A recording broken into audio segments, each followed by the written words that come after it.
కూటమి ప్రభుత్వం అనుకున్నట్టుగానే సీనియర్ ఐఏఎస్ అధికారుల బదిలీలైతే చేపట్టింది. ఈ బదిలీల్లో చాలా విచిత్రమైన అంశం, చాలా ఆశ్చర్యపరిచే అంశం ఏంటంటే టీటీడీ ఈఓగా రెండోసారి అనిల్ కుమార్ సింఘాల్కు బాధ్యతలు అప్పగించడం.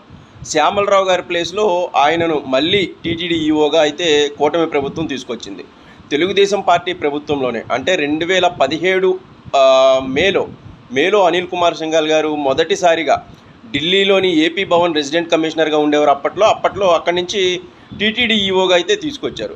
సో ఆయన అప్రతిహాసంగా 3 ఏళ్ల పాటు టీటీడీ ఈఓగా కొనసాగారు. యాక్చువల్లీ అయితే టీటీడీ ఈఓగా రెండేళ్ళు మాత్రమే పదవీ కాలం, ఇంకో ఏడాది పాటు అప్పట్లో కొనసాగిస్తూ నిర్ణయం తీసుకున్నారు.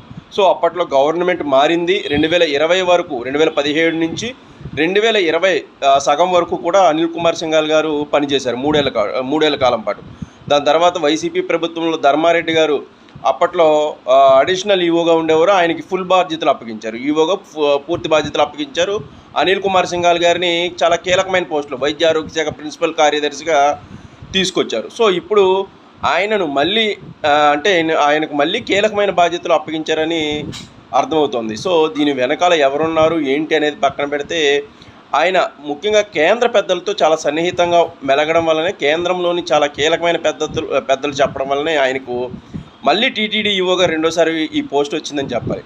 ముఖ్యంగా చాలామంది సీనియర్లు సిఎస్ తర్వాత, చీఫ్ సెక్రటరీ తర్వాత ఆంధ్రప్రదేశ్లో కీలకంగా కోరుకునేది టీటీడీ బోర్డులో ఈఓ ఎగ్జిక్యూటివ్ ఆఫీసర్గా పనిచేయాలి అని చాలామంది కలగంటారు. ముఖ్యంగా హిందూ మతానికి చెందిన ఆఫీసర్లు అయితే ఇదొక భాగ్యంగా భావిస్తారు. చాలా వరకు పైరవీలు చేస్తారు, చాలామందితో చెప్పించుకుంటారు.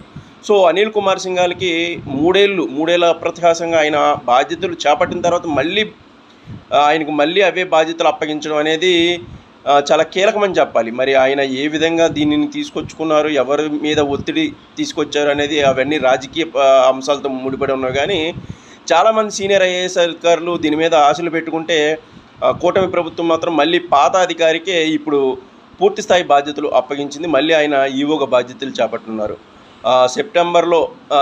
సెప్టెంబర్ లాస్ట్లో అక్టోబర్లో శ్రీవారి బ్రహ్మోత్సవాలు ఉన్న సమయంలో కీలకమైన బాధ్యతల్లోకి మళ్ళీ అనిల్ కుమార్ సింఘాల్ గారు రావడం అనేది ఆయనకు భగవంతుడిచ్చిన అదృష్టంగా అయితే భావించవచ్చు.